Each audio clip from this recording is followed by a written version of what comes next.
Hi everyone, and thank you for joining us today for this panel discussion as part of, the briefing from autonomous networks to autonomous operations. So as mentioned, my name is Gabby and I'm a senior consultant at SDL Partners, and I'm delighted to be moderating today's conversation. So over the next 50 minutes or so, we'll be exploring where operators truly stand today and on that road to network automation, what's working, what's proving hard, and what still needs to change to reach autonomous operations at scale. And I'm joined by three fantastic speakers who bring deep and hands-on experience on the topic. So before we jump into the discussion, could I ask each of you to briefly introduce yourselves, your roles and your current focus areas? Could we maybe start with you, Mabel?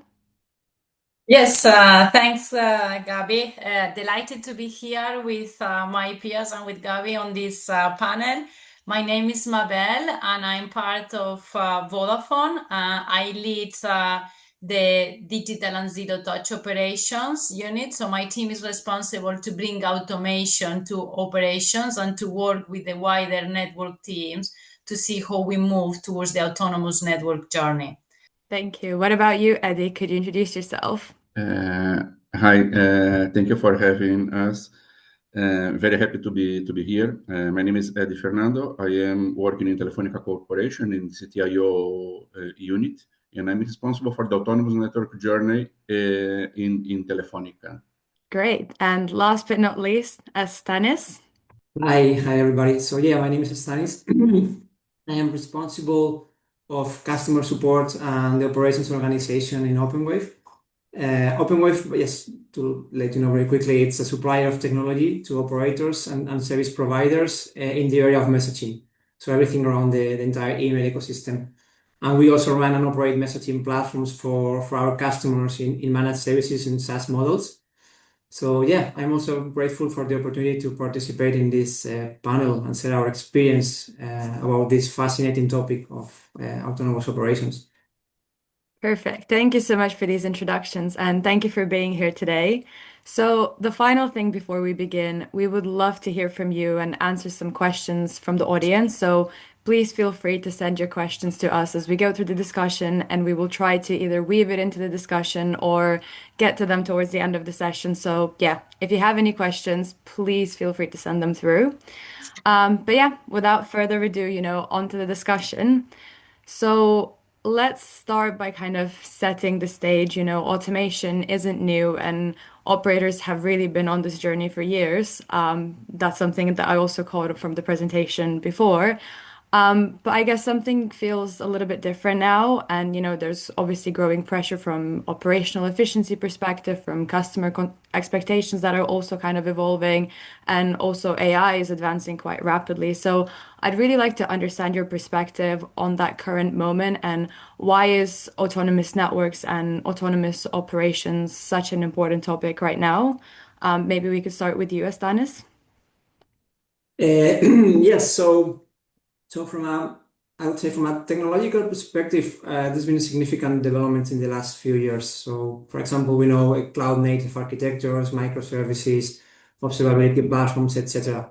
However, the key breakthrough, what is making a difference between now and 3, 4 years ago, I think it's definitely coming from Gen AI. I think this is the real game changer. So what we have seen in previous years up until now, based on our experience with our customers, is that there is a lot of effort put into automation. And as a consequence of that, we have seen a steady, maybe a linear increase in automation. So from deterministic rule-based systems, which are by large the most used from our experience, and traditional AI. But I think all this automation, this is modest compared to the opportunities that Gen AI are now creating in many different areas that we couldn't have imagined like 3 or 4 years ago, including in operations, right? So let me just mention real quick here three key reasons, to me, important reasons that make a difference. So first, the natural language capabilities, right? So We are all users of ChatGPT or Google Gemini or Microsoft Copilot, and all these conversational AI platforms, right? And we are all very familiar with these quite impressive capabilities of language capabilities of the LLMs, right? So this has made a huge difference, for example, with chatbots. So we know the previous intent-based chatbots that they were very limited. But now, and it was very difficult to create great user experiences with them. But now with LLMs, this is completely different. The experience it's another order of magnitude. So that's one thing. The other thing is agentic AI. So now we all know this. We have autonomous agents that have the ability to reason, to plan and act on the environment, right? We give a goal to an agent along with some tools, some context, some domain knowledge, and the agent starts iterating in a loop, reasoning, executing actions, observing the results of those actions until they get or they reach the goal that they have been given. So this is also to me quite impressive and nothing comparable to previous capabilities of AI. And the last thing that I will mention is another key reason is that previous AI or the rule-based systems need training about a particular situation in order to know how to respond to that situation, right? With Gen AI, learning from previous experience is also important, but it's not a requirement for the system to be able to perform well, right? So in the operational environments of telcos and service providers, the very complex networks, we need to automate decisions that involve, large amounts of telemetry, almost in real time, logs from many different systems, potentially with hundreds or even thousands of possible actions that you can take on the platform with checks, decisions. And it is just not possible to train a system in every possible scenario. So we need the system to respond safely to the unknown under a certain level of uncertainty.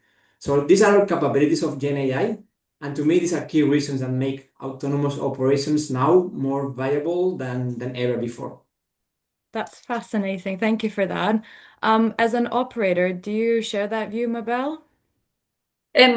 Yes, so I think it's very important that technology is driving a lot of the needs and the readiness, but I would like also to add something in addition to that. So in the technology space, we also see that the new technologies like 5G, Open RAN, they come, being more, complex and without being putting them since the start autonomous is gonna make the life of our engineers much more complex. So it is essential that as we move to the new technologies in 5G that are more like software, that we take autonomous seriously. So that's the other part of the technology. Now, what we also see is two other aspects which are not technology related. So our industry and the macroeconomics drivers that we're seeing are pushing a lot of us from a telco industry, but also from other industries, to make sure that we are more efficient and we do things in a better way. So I think that's also a key driver that we see currently, to make sure that we move towards autonomous network. And we really see that our three strategic pillars of customer, simplicity, and growth, when we analyze how autonomous network play a part, we really see that without this type of transformation, both on the technology and the way we operate, it's going to be very, very difficult to continue bringing the best experience to our customers, simplifying the way that we do things, and then, bring the telco back to growth. So yeah, for us, a lot of the technology, but also, the pressure from the industry and the opportunity that we had ahead of us.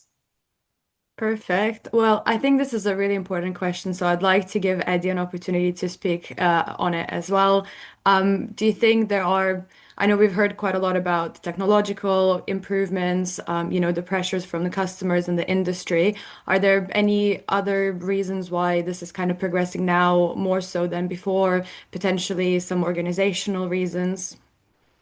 Well, taking from what Stanis and Mabel just commented, we see autonomous uh, networks more related with the AI and the capabilities embedded in the infrastructure, in the equipment, in the autonomous operations, more related with the processes. In the end, both of them are the enablers to manage these high complex scenarios that you are creating, deploying these new complex technologies like Mabel just said. We have now, I think that a big transformation in the last recent years. The AI models are and machine learning models are much more available and efficient today. We have the generative AI, like Stanis just commented. So we have all these tools to apply to the process, and we are building more complex scenarios of automation. But it's also important to highlight that the organization is becoming more mature at the same time, and this is very important because the technology usually grows faster than our capability to follow. And now, after 4 or 5 years with this role, working in cultural change and make the company embrace and adopt the new technologies, we can see that everything is very important. It's not possible manage this network without hyper automation, without use AI, without federate and use take the best use of the data we have. At the same time, the organization must to adapt and change. And the good thing is that I see now both evolving technology and organization. Perfect. Well, I think it's really exciting that compared to, I guess, 3 to 5 years ago, there's so many changes now and the momentum is really accelerating. I guess going back to the topic of the event today, it's autonomous networks and autonomous operations. And often we kind of hear these terms almost interchangeably, but I do think that they mean slightly different things. So my question is, how do you define the relationship between autonomous networks and autonomous operations? And are these kind of separate journeys or two parts of the same evolution? Maybe we can start with you, Mabel, as an operator. How are you thinking about it? So we believe autonomous network is the umbrella, and within those, the way that we're using autonomous network operations is, to bring autonomous networks to the operational activities or operational flows. So we distinguish between, the autonomous network, and we see autonomous network operations a pillar of the autonomous network, but it's not the only one that we see in the autonomous network journey. We have been looking at the high value scenarios that all of us have been working with the TM forum, and similar to our colleagues, we see that a lot of the autonomous intelligence resource management, either for capital or energy, is also super essential in this autonomous network journey. But we also see the fulfillment of configurations or maintenance changes is also critical. So we see autonomous network as, and we're rephrasing this to autonomous intelligent networks because AI plays a pivotal part of it. But within that, we see different pillars essential to get to the target of autonomous network overall. So they are, they work hand in hand, is the way that we are looking at it. Perfect. And from a vendor perspective, Astanis, Is that how you're thinking about it as well, or do telcos come to you and have a different view? Yeah, kind of comment on that if you can. No, yeah, I fully agree with Mabel. So yes, for me, it's autonomous networks and autonomous operations is just part of the same thing, it's part of the same evolution. So you can have the network with a high degree of automation, for example, with a closed loop self-healing of certain functions, right? But if you still need people on top of that for troubleshooting complex tasks or fixing bugs or deploying patches, then the system cannot be considered fully autonomous, right? So that's where we are today. So yeah, autonomous network is the foundation. You need that, but you also need to automate the operational processes on top of it that are required to keep the service, I mean the lights of the service on, right? So yeah, it's those both are part of the same journey. Perfect. And I guess one thing that we see at STL Partners quite a lot through our conversation is just how varied the maturity levels are across the industry. And I guess that maturity also kind of varies by area too. So like some areas like, I don't know, assurance or provisioning move a little bit faster on the network automation journey, while I guess that cross-domain orchestration is much harder to achieve. So I guess it would be really interesting to hear where you guys are on that maturity journey for network automation, autonomous operations, and which areas kind of have moved the fastest. So maybe let's start with an operator again. Eddie, could you kick us off? Yes, sure. Well, this is a very good point. So, as we already commented in several forums, in Telefonica, we are following the TM forum scale of the autonomous network, and we decided to implement a comprehensive view of this. So we are measuring the autonomy we have in all process we have and for all telco domains. And I think that this is a good starting point. So we started focusing in the high value scenarios that were identified, but at the same time, we don't want to miss the opportunity to decide implement uh, uh, in AI to improve really the processes according the characteristics of the geographies. So, for example, in case of Telefonica in Brazil with Vivo, we are deploying a lot of network. So we are building their use cases to do this better, to plan autonomously in an intent base, to reduce the time that you have to decide the path with the fiber to build a new site. But in Europe, we are focusing a lot in customer experience, in fault management, in closed loops.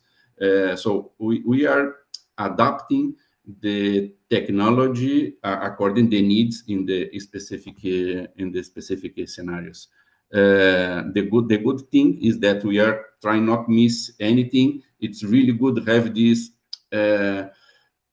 cooperation or participation of all the industry in the autonomous forums, because this is also an opportunity to see what the others are doing and understand if you have opportunities that you could be missing. And I think that, like we saw in the last presentation, data is critical. We must take some technological decisions. So I think as a group, industry vendors, service providers, telcos, we must work together, because if you find some common solutions, we will grow at scale as an industry.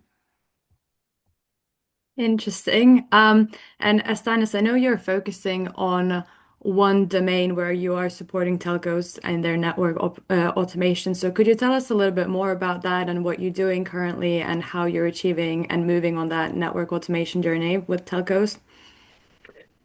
Yes. So yeah, as I said before, we are a supplier of technology, but also we operate platforms on behalf of our customers, right? So as I said before, we have managed services and SaaS with our telco customers, right? where we own the full solution in the cloud. So yeah, we are helping them in this area. So I would say based on our experience, and this is also with most of our customers, yeah, as I said before, there is already a significant level of automation in the network, right? So mostly rule-based type of automation and traditional AI, right? In messaging, for example, in our domain, we need traditional AI in areas like spam detection, phishing, suspicious behavior, fraud, and in general in anomalies, right, of the service, of the traffic. And also we use AI on AI customer support agents. That is a quite mature technology at the moment, and it's showing great potential to make a significant impact on customer satisfaction and reduction of operational work.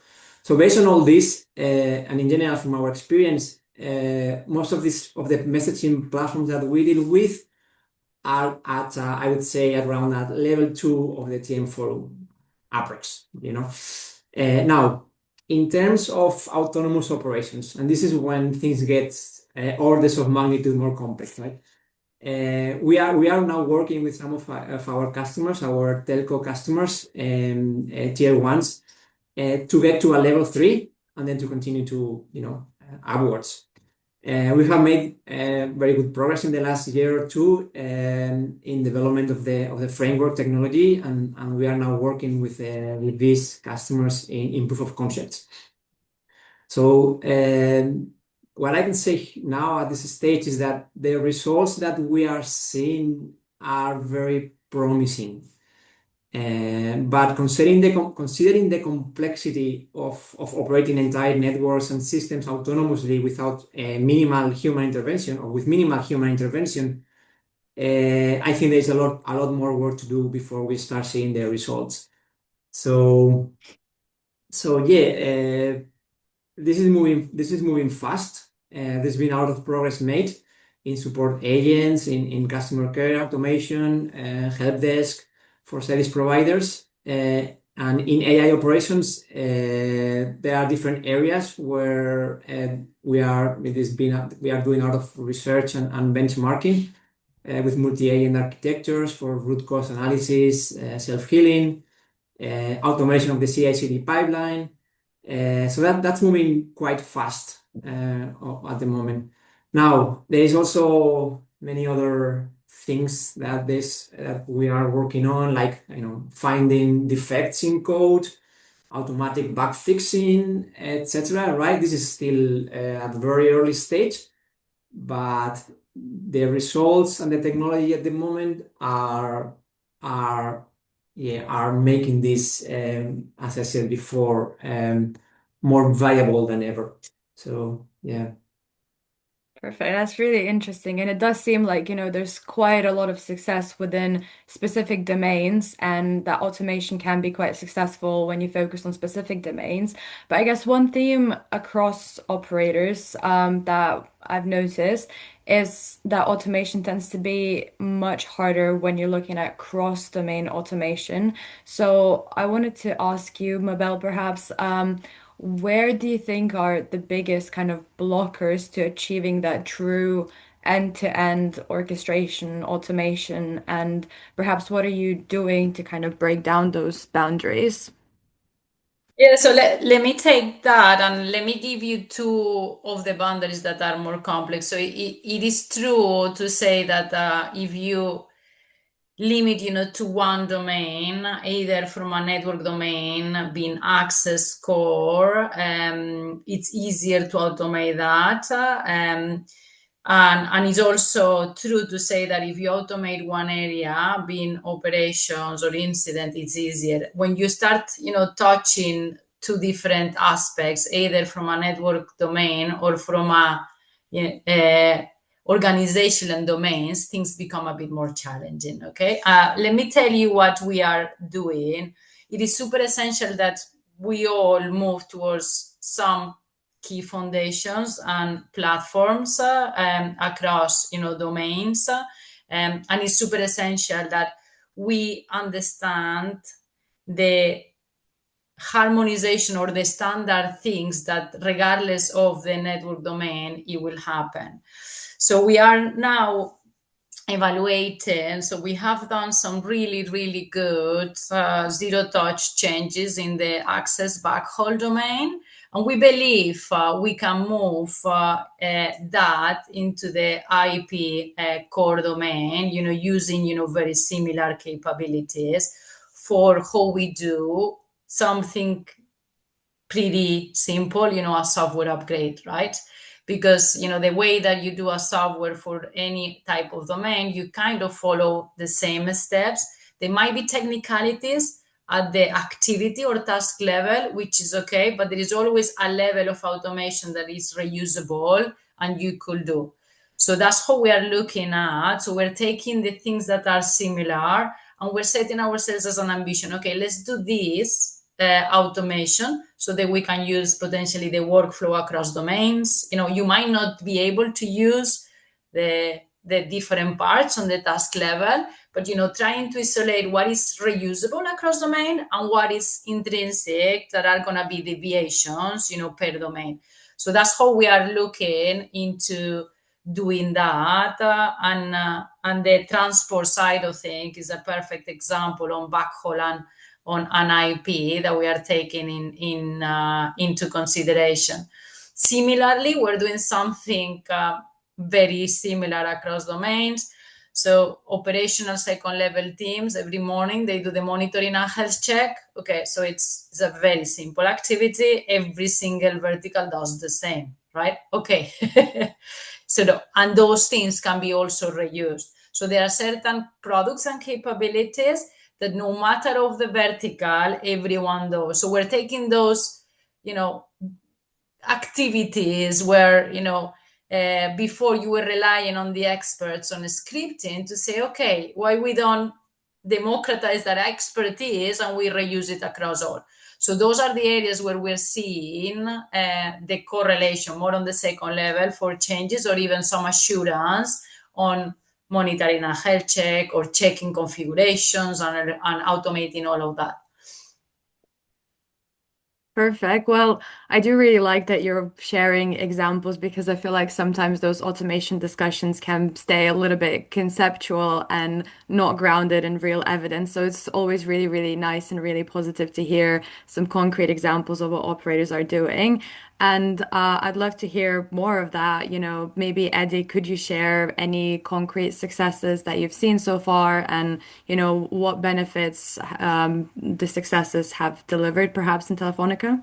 Yeah, sure. So I briefly commented at the beginning. So in case of the time you will take to deploy the network, considering the time to design the network. So in Brazil, we applied this fractal concept using several algorithms of AI working together. We eliminate completely the manual activity from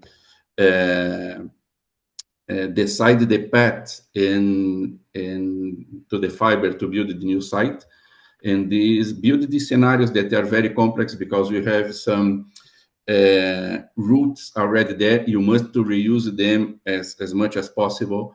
So with these algorithms, we are doing this automatically now. We reduce the time from 90 to 40 days, depending on the complexity of the city, to less than 1 week. Some activities from weeks to online. And we increase, for example, the reuse of the already existing fiber paths from 40 to 60%. So that is impressive. We are also planning using these AI algorithms, delivering a better network with a lower latency than was done before manually. So this is a concrete example. And just commenting a bit about what Mabel just explored in more transversal areas like the Network Operation Center, we are taking the advantage of the similarity of the activities for different domains. So in Germany, for example, we implemented the network operations agent that is a virtual assistant with LLM, with RAG, connected with all the data sources, the ticketing system, the inventories, the performance probes. And then we have this cooperative scenario when we can use independent of the telco domain to improve the fault management processes and reduce the time to root cause analysis in complex problems. So yes, we are delivering some concrete solutions to improve our processes. That sounds fascinating and really, really impressive on, what you've achieved so far.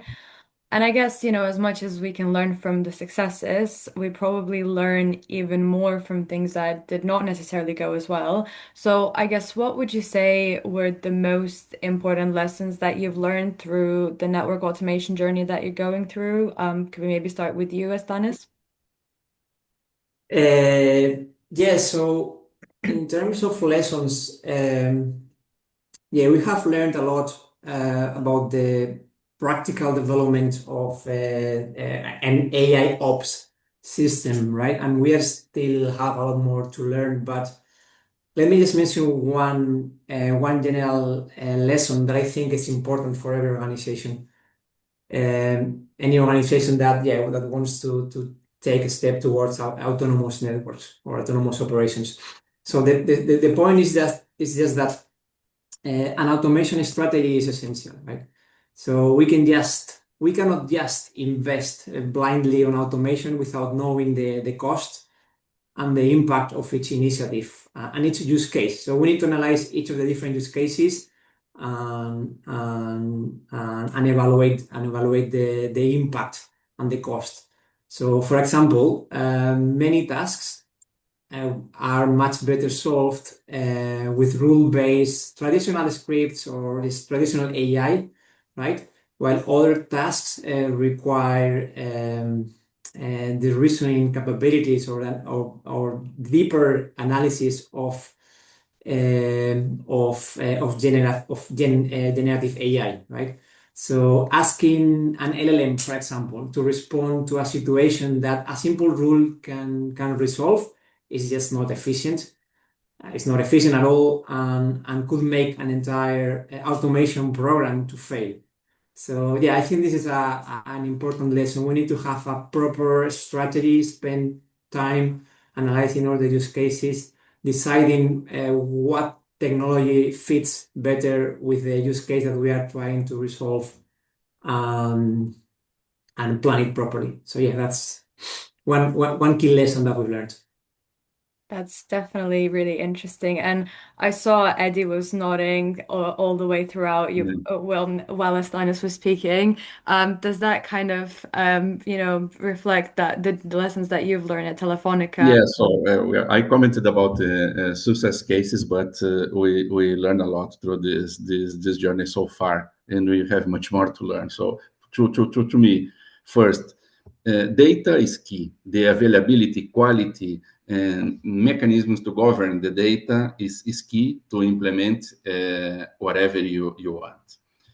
Adoption of AI requires a cultural change in the organization. Sometimes changes in the organizations, new roles, new skills, people oriented to a more cooperative way of work, because Mabel commented we must avoid the silos. So we must work in a cooperative way. Integration with real environments and scalability of the solutions is one of the most challenging. Sometimes things that works in POCs don't perform equally in the real life. So in this integration is complex, especially when we have legacy equipment and legacy systems that take times and budget to replace or to improve.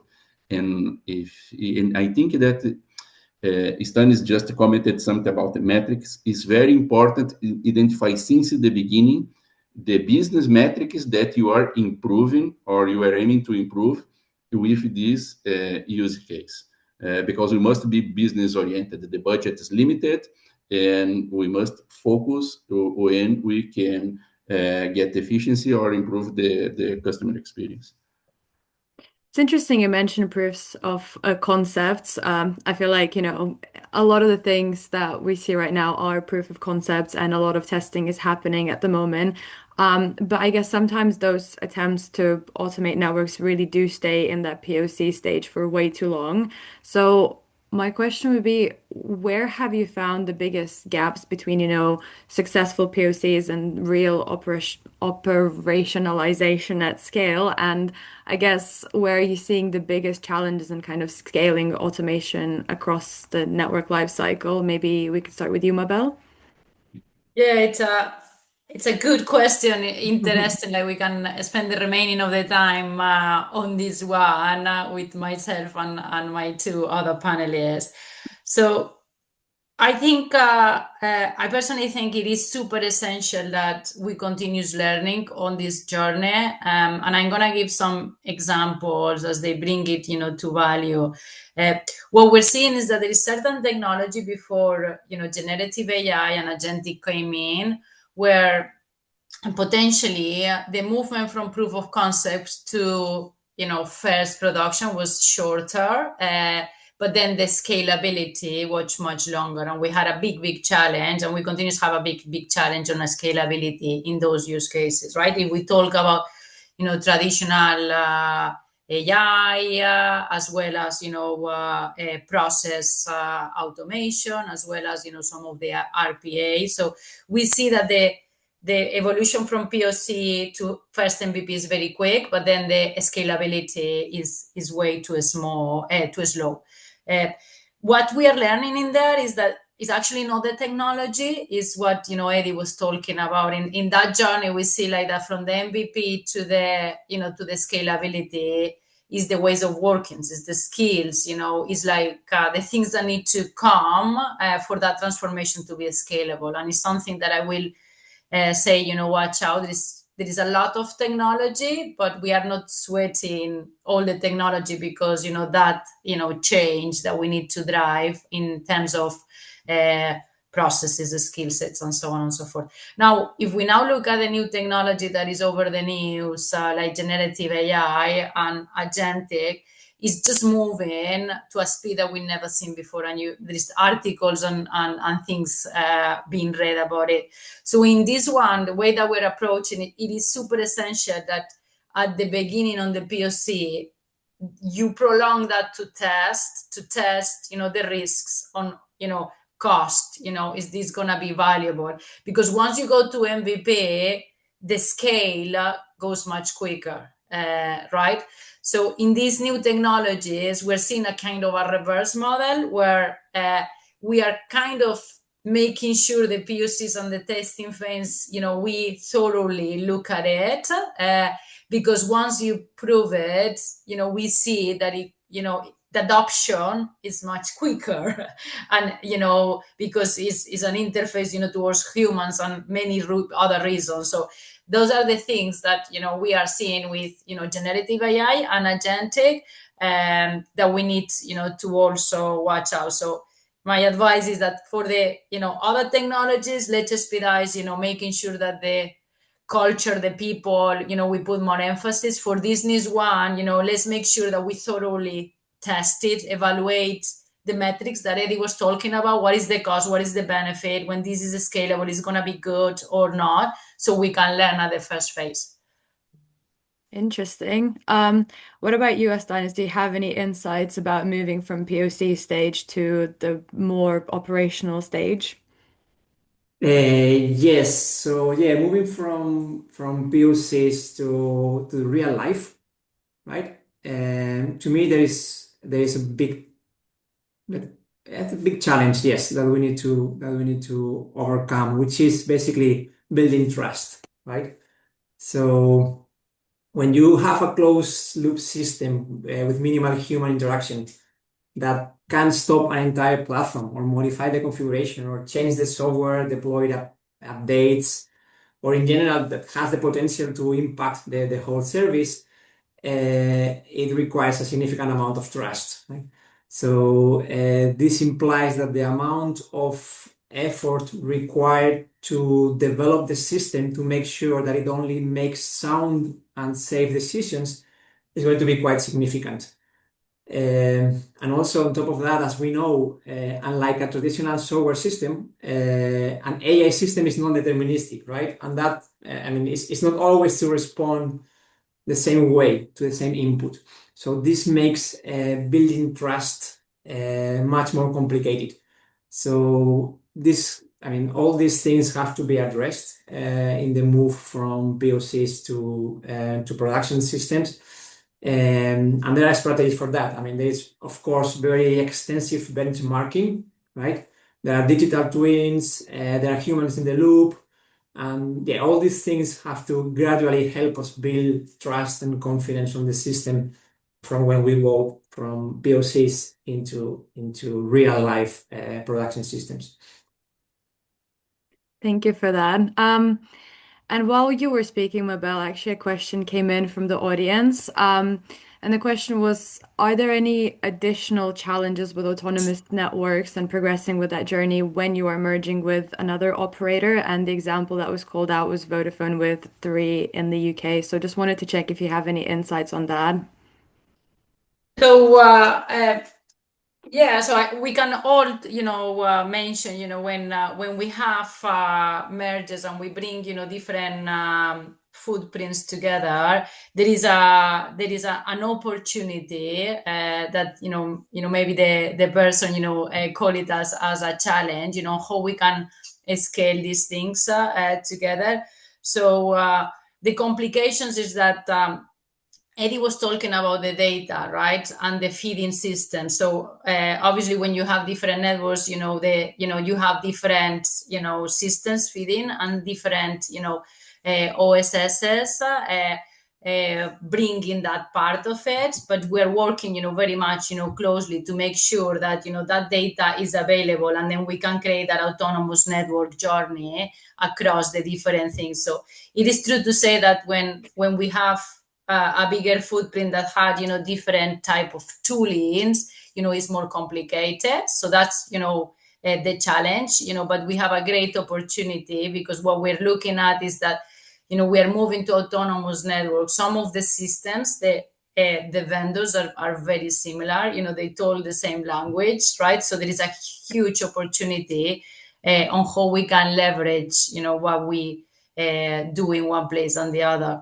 And it's not only on mergers. So in my team, and maybe I didn't introduce it correctly, so we're looking at autonomous network across the Vodafone footprints as well. So we already started, evaluating of, the layer of abstraction to bring everything together and to leverage what we got from one market to the other. So it is true to say that we are exploring, the each market level, but also what can be across market reutilized. So is an opportunity that we see, and large operators also in Asia, the regions are humongous. So it's a similar challenge for tier one operators, I will say, regardless of the mergers, because we operate in different countries. But we're working through those, and we are learning and making it the architecture modular to adapt to those complications. Perfect. Well, that's really interesting, and I hope it does answer the question. I know we're moving towards the end of the discussion, so I had one last question from my side. So as we kind of move towards more self-healing networks, I guess that role of operations workforce is gonna inevitably shift. So my question is, how dramatically and how do you see the role of the operations center and the wider operations teams kind of changing based on more network automation? Maybe we could start with you, Eddie. Yes, sure. I think that is very good question. I think that Stan commented a bit earlier. So we don't see that the autonomous network will make disappear completely the people. Just the opposite. We see that we will have an evolution. For example, the NOC engineers perhaps will become automation engineers, experts in the processes and the transfer the quality that you are delivering with the autonomous networks, transfer this and convert this into customer experience. But the people who understand the business and is capable to translate the requirements from customers, from B2B, from B2C units to the network that you are building and managing, that will be necessary. But for sure, we see some evolution and some transformation in the skills of the people that is managing the networks. But this is not now. So these skills are evolving in the last century, more quickly in the last 30 years. So now what we are doing in the end is just speed up more and more and more in these transformations. This is a bit challenging, but this is how we see. We will see according the scale of the autonomous networks, the process, the networks being operated by systems supervised by humans, not in each task in general, and the humans with more complex and roles managing these and take the decisions. Fascinating. And I know from our discussions before this panel, Estanis had a view on this. So I would really like to invite you to share that view as well and, to close off the panel discussion. No, yes, I was just listening to Eddie, and I cannot be more in agreement with what he's saying, right? 100%. I think there might be a misconception that can create some cultural resistance in some organizations. So some functions may see that their role is not going to be needed in the future with all these enhancement improvements in autonomous operations.